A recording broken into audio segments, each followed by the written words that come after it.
Hello everyone, welcome back to our YouTube channel Login 8. Today in this video, I am going to show you how to delete archived emails in Outlook. To delete archived emails in Outlook, it is easier for you to if you use your Outlook application. So open your Outlook, then here you will be taken to home page. Now here make sure that you are logged into your Microsoft account. To archive an email, select a specific email that you want to archive. Then you'll be able to see a small square box. Click on the small square box.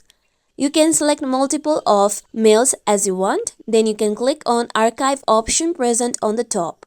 After this, your mail will be archived. Now, if you are not being able to see the navigation pane, then you can click on three lines present on the top left corner. After this, you'll be able to see archive option on your navigation pane. Click on archive. With this, now here you'll be able to see the mails that you have archived.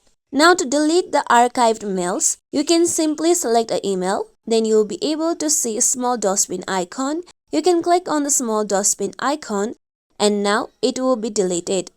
Now, if you want to delete multiple of emails that are archived, then you can select a specific mail. Then you'll be able to see a small square box on the left side. Click on the small square box. Now here you can select different mails. After you do so, click on delete option present on the top. With this, you'll be able to delete multiple of archived emails. This is how we can delete archived emails in Outlook. This is it for tutorial everyone. Hope this tutorial was helpful to you all. If you like today's tutorial, make sure you like, share, subscribe to our YouTube channel for more tutorials like this. Thank you for watching.